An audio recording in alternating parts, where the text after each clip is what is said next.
Ekziston një arsye shumë e fortë pse ke ndjerë nevojën ta dëgjosh këtë pikërisht tani. Nuk është rastësi që intuita jote të ka sjellë në këtë moment, sepse thellë në vete ti e di tashmë të vërtetën.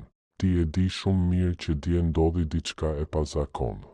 Pati një lëvizje në ajër, një rëndes të papritur ose ndoshta një thamufrajk që nuk përputhej me atë që po bëje në atë çast.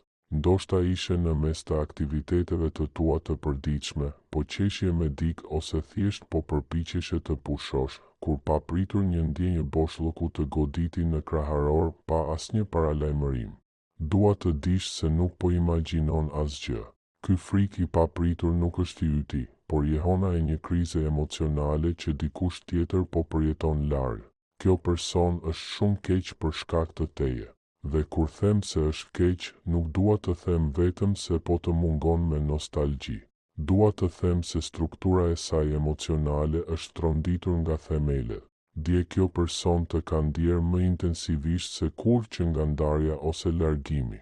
Është thelbësore të kuptosh se lidhjet që bashkojnë dy qenie nuk njohin kilometra apo bllokime në rrjete sociale. Lidhja njerëzore, sidomos ajo që depërton thellë në mendje, funksionon si një sistem enësh të ndërlidhura. Kur njëra anë derdhet, tjetra e ndjen presionin. Ajo çfarë përjeve dje, ajo shqetësim që të bëri të shikoje telefonin duke pritur një mesazh që nuk erdhi kurrë, ose ai zgjim i befasishëm në agim me emrin e saj në majë të gjuhës, ishte konfirmimi që mekanizmat e saj mbrojtës janë rrëzuar. Kjo person ka kaluar shumë kohë duke ndërtuar një mur indiference, duke e bindur veten se mund të vazhdoj pa praninë tënde, se harresa është një mundësi e pranueshme. Por dje ky mur u rrëzua. Energjia e grumbulluar, gjithçka që nuk të ka thënë, gjithçka që ka tentuar të shtyp, shpërtheu në realitetin e saj të brendshëm, dhe vala e goditjes ishte aq e fortë sa ti e ndjeve fizikisht. Ta kuptosh këtë është thelbësore për paqen tënde të brendshme, sepse ka shumë gjasa që mendja jote logjike ka tentuar të gjejë shpjegime racionale për parehatin tënde. Ndoshta ke menduar se ishte stres, lodhje ose thjesht obsesioni yt që po të bënte lojra. Por shpirti yt e di të dallojë mes trishtimit tënd dhe trishtimit që vjen nga jashtë. Ajo që ndjeve dje ishte një thirrje e heshtur për ndihmë.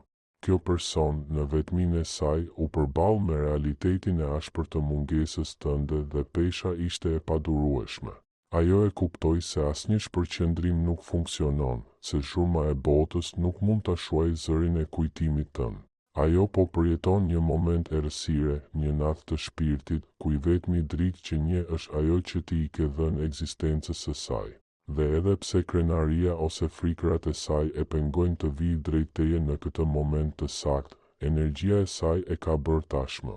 Qenia e saj energjetike të kërkoi me dëshpërim dje, dhe për këtë arsye ti u ndjeve në atë mënyrë të çuditshme, sikur dikush të vëzhgonte ose të thërriste me zë të lartë në një hapësirë të zbrazët. Por për të kuptuar pse ky kolaps emocional i ndodhi pikërisht dje dhe jo javën e kaluar apo muajin e kaluar, duhet së pari të kuptosh mesazhin urgjent që shpirti i saj ta përshpëriti në heshtje dhe që ti e more pa fjalë. Ka një mekanizëm të fshehtë pas këtij ngjarjeje, një rrotë e padukshme që u vu në lëvizje dhe shpjegon pse situata në nivelin e padukshëm ndryshoi papritur kaq në mënyrë drastike.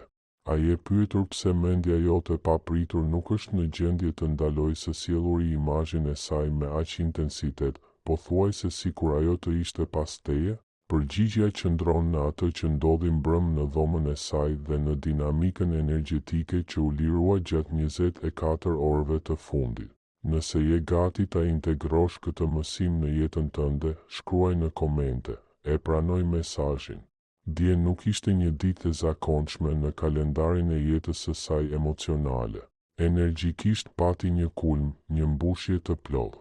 Imagjino se kjo person ka mbushur një gotë me çdo kujtim për ty që ka tentuar të shtyp, me çdo impuls për të telefonuar që e ka frenuar, me çdo lotë që ka gëlltitur për të ruajtur pamjen e forcës.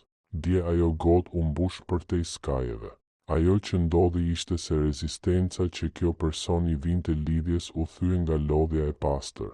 Të mbash një gënjeshtër emocionale kërkon sasi të jashtëzakonshme energjie. Të shtiresh se dikush nuk është i rëndësishëm, kur shpirti e njeh si thelbësor, është puna më raskapitse që ekziston. Dhe dje, ajo person nuk mundi më të përballonte peshën e maskës. Ka shumë gjasa që edhe ti dje ke pasur një moment ndryshimi. Ndoshta për një çast vendose të lësh kontrollin. Ndoshta ishe aq i zënë me punët e tua, sa për disa orë ndale të dërguari energjinë e pritjes dhe frikës drejt saj. Në botën e energjisë, ti krijon një vakum kur ndalon së shtyri ose së pritur me dëshpërim dhe natyra e urren vakumin. Kur ti tërhoqe vëmendjen tënde të vazhdueshme, qoftë edhe për një çast, kjo person ndjeu humnerën e mungesës tënde reale. Sa kohë që je aty dhe dërgon energji lidhjeje, ajo ndihet e sigurt. Ajo ndihet sikur të ka në xhepin e saj energjetik, dhe kjo i lejon të qëndrojë në zonën e saj të rehatisë dhe të luajë rolin e indiferencës. Por dje diçka ndryshoi brenda teje dhe kjo shkaktoi terror në nënvetdijen e saj. Ajo ndjeu se po të humbte me të vërtetë. Nuk ishte mendim racional, por ndjenjë instinktive. Ishte sikur ajri rreth saj u bë papritur më i dendur. Ajo mund të ketë qenë e rrethuar nga njerëz, në një takim me miq ose edhe duke u përpjekur të njohë dikë tjetër, kur papritur u pushtua nga një të përzier emocionale. Gjithçka humbi shijen. Bisedat e të tjerëve i dukeshin bosh. Zhurmat e bezdisnin. Mendja e saj tradhtare filloi ta bombardonte me krahasime. Gjithçka që shihte i kujtonte ty, jo me nostalgji të ëmbël, por me mungesë të dhimbshme. Askush nuk më shikon ashtu, askush nuk më kupton ashtu, askush nuk ka të qeshur. Dje krahasimi ishte brutal dhe ajo humbi betejën me kujtimin tënd. Ky kulm energjie manifestohet si një ankth që nuk ka arsye të dukshme në jetën e saj të përditshme. Mund të jetë që puna i shkon mirë, shëndeti është në rregull, gjithçka duket në vend. Megjithatë dje ajo ndjeu se diçka e tmerrshme po ndodhte. Kjo diçka ishte siguria se koha po mbaron dhe se krenaria është një çmim shumë i lartë për vetminë që ajo ndjen. Kjo person e gjeti veten duke parë telefonin, ndoshta duke shkruar një mesazh që më pas e fshiu, ose duke vizituar profilin tënd për të parë nëse kishte ndonjë shenjë jete, një shenjë se je ende aty. Por ajo e bëri këtë nga dhimbja, nga urgjenca. Dje ajo të ndjeu më shumë se kur sepse barrierat e saj ranë. Kur egoja lodhet së luftuari, shpirti merr kontrollin dhe shpirti i kësaj personi kërkon vetëm një gjë, të kthehet në shtëpi. Dhe ti je ajo shtëpi energjetike.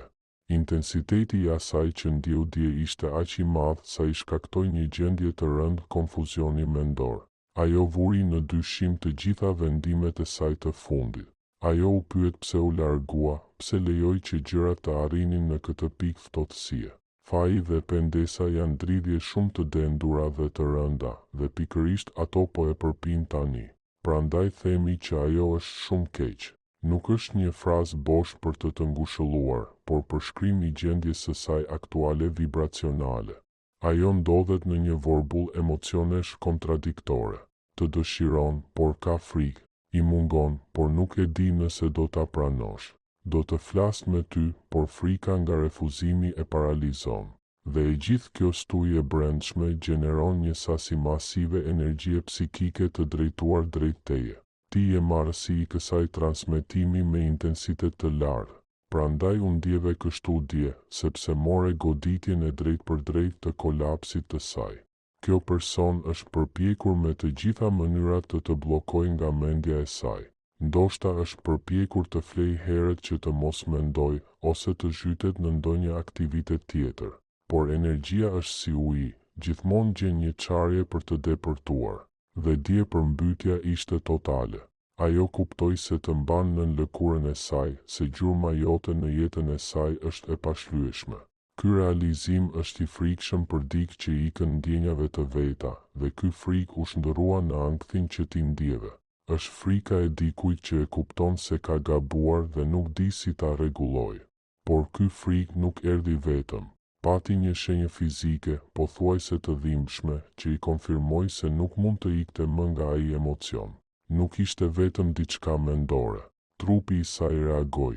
Ekziston një biologji e mungesës, e cila dje u aktivizua me forcë të jashtëzakonshme dhe që e pengon atë të funksionojë normalisht në jetën e përditshme. Po të mund të shikoje përtej mureve dhe të vëzhgoje sjelljen e saj në vetmi, do të shije prova të pashmangshme se energjia jote ka marrë kontroll të plot mbi vullnetin e saj. Ajo që është mahnitse në këtë lidhje është fakti se ajo nuk mbetet vetëm në nivelin e ideve ose ndjenjave abstrakte. Nëse do të mundnim të vëzhgonim realitetin fizik të kësaj personi në këtë moment të saktë, do të vërenim se trupi i saj reagon në mënyra që i shpëtojnë kontrollit të saj logjik. Trupi i njeriut është marrësi më i ndjeshëm që ekziston dhe kur shpirti bërtet, biologjia përgjigjet. Ajo që kjo person përjetoi dje dhe vazhdon të përjetojë sot është një somatizim intensiv i mungesës tënde. Nuk është thjesht se ajo mendon për ty, por organizmi i saj shfaq simptoma të qarta të mungesës energjetike. Rezistenca që ajo përpiqet ta mbajë mendërisht shpërbëhet në nivel fizik dhe kjo i shkakton asaj një hutim dhe frustrim të thellë, sepse ajo nuk e kupton pse ndjen atë që ndjen, kur teorikisht mundohet të vazhdojë jetën e saj. Një nga simptomat më të dukshme nga të cilat kjo person po vuan tani është një presion shumë specifik në mes të kraharorit. Nuk është një dhimbje mjekësore, por një ndjenjë shtrëngimi, sikur një grusht i padukshëm t'i shtrëngonte zemrën ose sikur i mungon ajri, edhe pse ajo merr frymë mirë. Kjo ndjenjë nyje është manifestimi fizik i të gjitha fjalëve që ajo ka gëlltitur dhe gjithë dashurisë që ka shtypur. Dje ky presion u bë pothuajse i padurueshëm. Ka shumë të ngjarë që në një moment të ditës ajo të ketë pasur nevojë të ndalojë, të pëshërti thellë ose pa vetdije të vendosë dorën në kraharor për të lehtësuar një peshë që nuk është fizike, por emocionale. Është pesha e të diturit, thellë në qelizat e saj, se ajo është larg vendit ku i përket. Përveç kësaj shtrëngese, ka një fenomen që me siguri të është i njohur, sepse ndoshta e ke përjetuar edhe ti. Pagjumësia e agimit dhe zgjimet në orë pasqyre. Kjo person nuk fle mirë. Mund të arrijë të bjerë në gjumë nga lodhja, por gjumi i saj është sipërfaqësor dhe plot ndërprerje. Dje ka shumë të ngjarë që ajo të jetë zgjuar pa pritur midis orës 3 dhe 4 të mëngjesit me një ndjenjë të pashpjegueshme alarmi, sikur dikush kishte thirrur emrin e saj ose kishte ndezur një dritë në dhomë. Në heshtjen e natës, kur mekanizmat mbrojtës të egos janë të ulta, mendja e saj shkon drejt teje. Ajo nuk mund ta shmangë. Ajo rrotullohet në shtrat, kërkon një pozicion të rehatshëm, por jashtë ku duket i mbushur me mendime për atë që ka qenë dhe atë që mund të jetë. Kjo zgjim i papritur është përgjigja e trupit të saj ndaj vibracionit që t'i lëshon, ose paradoksalisht ndaj boshllëkut që ke lënë pas kur tërhoqe energjinë tënde. Një tjetër simptom fizike që zbulon gjendjen e saj aktuale është një lodhje e pazakontë, një raskapitje që nuk zhduket, pavarësisht se sa flet apo pushon. Kjo person ndjen veten të rëndë, sikur ecja ose kryerja e detyrave të përditshme kërkon dyfishin e përpjekjes së zakonshme. Kjo raskapitje vjen nga humbja e energjisë që shkakton lufta e brendshme. Imagjino sasinë e burimeve jetësore që konsumohen kur dikush përpiqet gjithë ditën t'i gënjej vetes, të shtiret se një person thelbësor nuk është më i rëndësishëm. Kjo luftë mes mendjes që thot jo dhe zemrës që thot po, i shtëron rezervat e vitalitetit. Prandaj kjo person dje dhe sot ndihet e tharë, pa motivim, duke u lëvizur në mënyrë automatike. Njerëzit përreth saj mund të vërejnë se shikimi i saj është i fikur ose se i mungon shkëlqimi i zakonshëm, ai shkëlqim entuziazmi, sepse burimi i saj i energjisë, i cili shumë fishohej në praninë tënde, tani ndihet i largët. Është gjithashtu shumë e zakonshme që në këtë gjendje të shfaqen ndryshime në oreks. Stomaku, i cili konsiderohet si truri i dytë emocional, mbyllet përballë ankthit të ndarjes. Kjo person mund të ndjejë një nyje në stomak që e pengon të hajë normalisht, ose anasjelltas, mund të ketë kriza ankthi që përpiqet t'i qetësojë duke ngrënë ushqime pa i shijuar vërtet ato. Dje ushqimi nuk kishte asnjë shije për këtë person. Gjithçka i dukej e pashije, sepse ëmbëlsia e jetës në perceptimin e saj të pandërgjegjshëm lidhet me ty. Kur mendja nuk ushqehet me dashurinë dhe lidhjen që dëshiron, trupi humbet interesin për ushqimin fizik. Kjo është një formë primitive e zisë që organizmi i saj e përpunon, pa dashur mendja e saj e vetëdijshme ta pranojë plotësisht. Madje edhe shisat e saj të kërkojnë ty dhe krijojnë iluzione.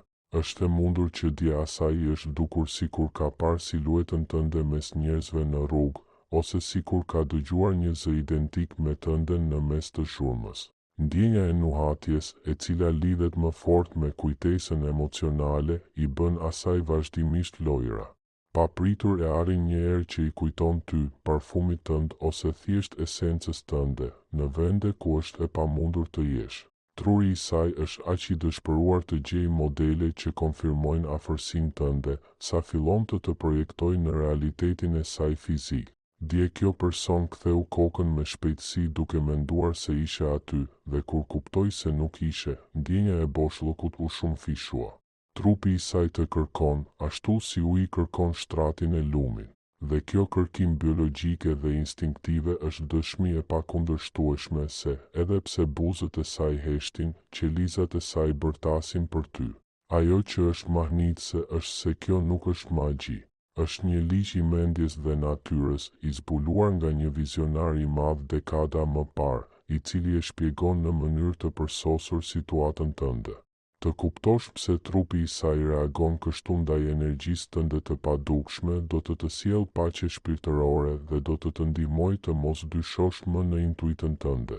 Duke kuptuar thellë pse kjo person u rrëzua dje pa të pasur para vetes dhe pse ti mund ta ndjeje këtë kaq qartë, duhet t'i referohemi mençurisë së njërit prej eksploruesve më të mëdhenj të mendjes njerëzore, Carl Jung. Edhe pse ka jetuar shumë vite më parë, ky mendimtar kuptoi diçka që spiritualiteti modern e konfirmon çdo ditë, se në thelb nuk jemi të ndarë. Jung na mësoi se mendjet tona nuk janë ishuj të izoluar në mes të një oqeani bosh, por pjesë e një rjeti të pamas, një oqeani të madh të vetdijes së përbashkët, ku gjithçka është e lidhur nën sipërfaqe. Ai e quajti këtë pavetdijes kolektive, por për ta imagjinuar më lehtë sot, mund ta shohim si një rrjet gjigant të padukshëm, të ngjashëm me një rrjet Wi-Fi që mbulon gjithë universin dhe me të cilin jemi të gjithë të lidhur vazhdimisht. Imagjino se ti dhe kjo person jeni dy pemë të mbjella kilometra larg njëra tjetrës. Në sipërfaqe duket se nuk kanë asgjë të përbashkët. Secila ka trungun, degët dhe hapësirën e vet. Megjithatë, nën tokë rrënjët e tyre shtrihen, preken dhe gërshetohen në thellësi. Nëpërmjet këtyre rrënjëve të fshehta transmetohen lëndë ushqyese, informacione dhe sinjale paralajmëruese. Kur njëra prej pemëve përjeton një goditje ose një ndryshim të papritur, tjetra e merr sinjalin përmes këtij sistemi rrënjor të përbashkët. Carl Jung shpjegoi se ky lidhje nën tokë është arsyeja pse ne mund të ndjejmë dikë pa e parë dhe pse ngjarjet e rëndësishme ndodhin njëkohësisht. Brenda kësaj vizioni ekziston një koncept i mrekullueshëm që Jung e quajti sinkronicitet. Sinkronicitetet nuk janë thjesht rastësi të zbrazta. Ato janë momente në të cilat bota e jashtme pasqyron atë që po ndodh në botën e brendshme. Kur dje ti ndjeve atë ankth prej askundit, ose kur kjo person dëgjoi një këngë që i kujtoi ty pikërisht në momentin kur përpiqej të harronte, kjo nuk ishte rastësi, ishte sinkronicitet. Është universi që orkestron realitetin për të treguar se lidhja është ende gjallë. Sinkroniciteti është gjuha që ky mendje i madh i përbashkët përdor për t'ju thënë se kapitulli nuk është mbyllur. Është sikur universi komploton që kjo person, sa do të vrapoj, të përballet gjithmonë me shenja që e çojnë sërish te ti. Tani, pse kjo person të ndjeu dje me një intensitet vulkanik? Sipas këtij vizioni jungian, mendimet dhe emocionet janë energji të vërteta, po aq reale sa elektriciteti që ndes një llamë. Kur mendon për dikë me forcë të madhe ose e lëshon dikë me vendosmëri, ti dërgon një valë përmes këtij rrjeti të padukshëm. Dje ndodhi diçka në energjinë tënde. Ndoshta ndales së rezistuari, ndoshta vibra jote ndryshoi, ose thjesht akumulimi i energjisë në këtë pavetdije të përbashkët arriti një pikë ngopjeje. Kjo person, e lidhur me ty përmes këtij filli të padukshëm dhe të pathyeshëm, mori shkarkimin. Ajo nuk pati zgjedhje. Shpirti i saj e kapi sinjalin para se mendja e saj logjike të mund të ngrinte një pengesë. Jungu do të thoshte se ajo që po përjeton kjo person, kjo krizë, kjo gjendje e të ndjerit shumë keq është absolutisht e domosdoshme për procesin e saj të individuimit, domethënë për rritjen dhe pjekurinë e saj. Shpesh njerëzit ikin nga lidhjet e thella sepse ato funksionojnë si pasqyrë. Ti e pasqyra në të cilën kjo person sheh hijet e veta, frikërat e saj nga dorëzimi, pasiguritë e saj dhe gjithashtu aftësinë e saj të madhe për të dashur, të cilën përpiqet ta mohojë. Duke u larguar nga ti, ajo në të vërtetë po përpiqet të ikë nga vetja, nga ajo pjesë e shpirtit të saj që u zgjua me ty. Por siç na mëson kjo urtësi, ajo që mohon të nënshtron dhe ajo që pranon të transformon. Dje mohimi nuk funksionoi më. Energjia psikike që ajo kishte shtypur u derdhë dhe e detyroi të shikonte në pasqyrë, e detyroi të ndjente. Nëpërmjet kësaj rjete të padukshme ti i dërgove dje një valë tronditse, ndoshta pa e kuptuar, e cila e detyroi të rimendonte realitetin e saj. Nuk ke nevojë të dërgosh mesazhe, të telefonosh apo të jesh fizikisht i pranishëm për ta prekur këtë person. Në këtë nivel të pavetdijes kolektive prania fizike është dytësore. Lidhja e vërtet ndodh në heshtje. Kur je në qetësi ose në një gjendje sigurie, kjo dridhje udhëton përmes fillit të padukshëm dhe arrin në skajin tjetër. Dje kjo person e ndjeu tërheqjen e litarit. Ajo ndjeu se pavarësisht distancës, ishe më i pranishëm brenda saj se kur më parë. Kjo perspektiv na ndihmon të kuptojmë se nuk ka viktima apo fajtor, por dy shpirtra që kërcejnë në një rrjet kuptimesh të thella.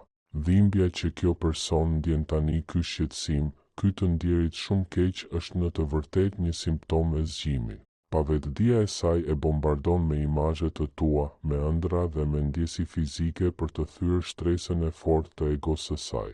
Egoja kërkon mbrojtje dhe ndarje, por pavetdia kolektive, kjo urtësi e madhe që na bashkon, kërkon bashkim dhe të vërtetën.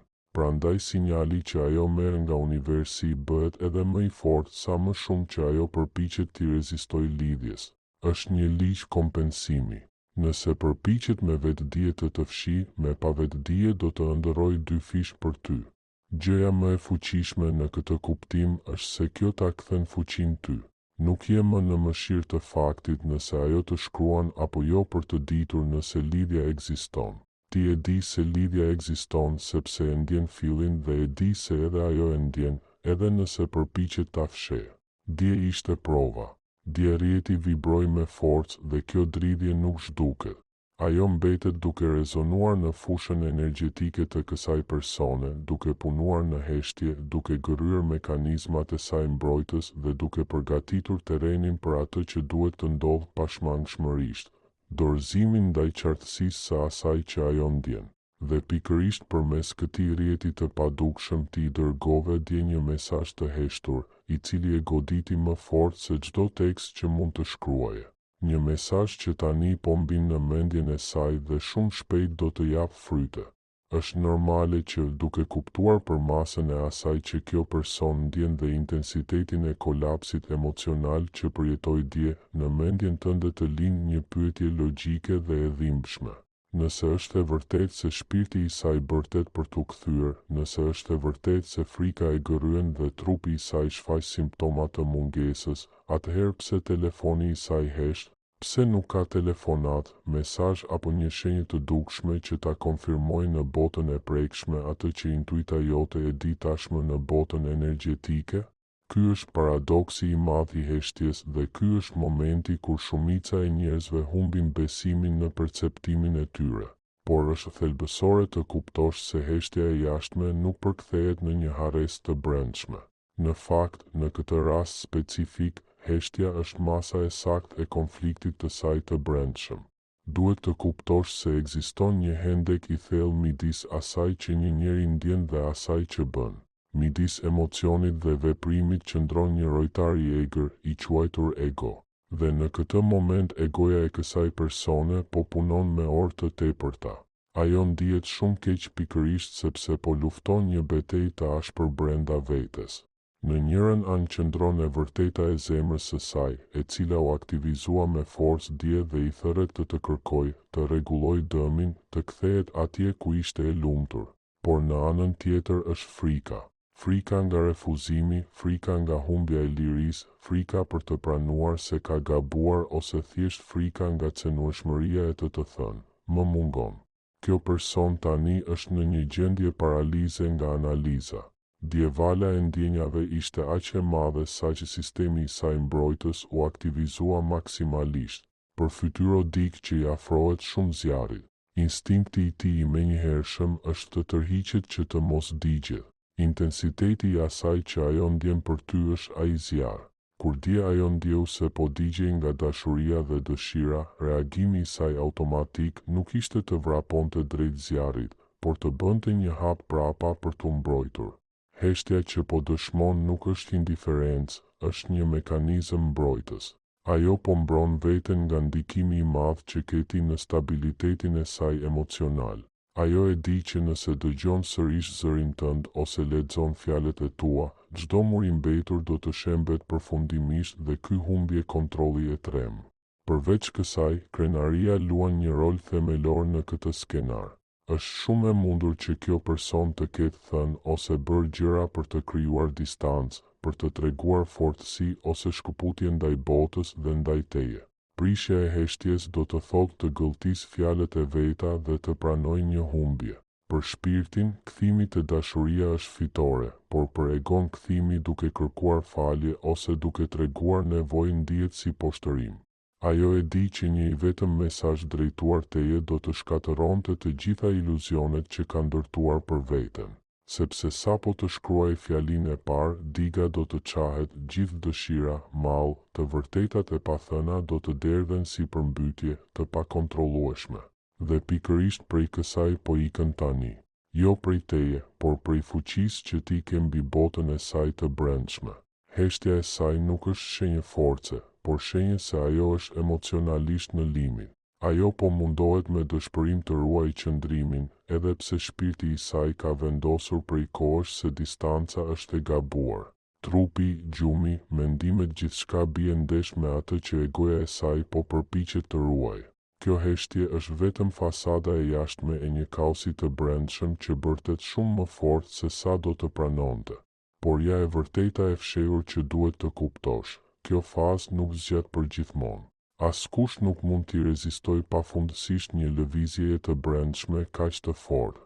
E padukshmja vazhdon të punojë, lidhja zgjerohet, sinkronizimet shtohen dhe rezistenca e saj dobësohet. Momenti kur shpirti bërtet më fort se frika vjen patjetër. Dhe kur të vi ai moment, ajo nuk do të jetë në gjendje të fshihet më pas heshtjes apo krenarisë. Ajo që ndjeu dje, ai kolaps, ajo dhimbje, ai mall, do ta shtyjë të marrë vendimin që e ka mbajtur brenda vetes prej kohësh. Vendimin për t'u afruar me ty, sepse në fund, kur të gjitha maskat bien, mbetet vetëm e vërteta. Ti je vendi ku shqetësimi i saj më në fund gjen qetësi.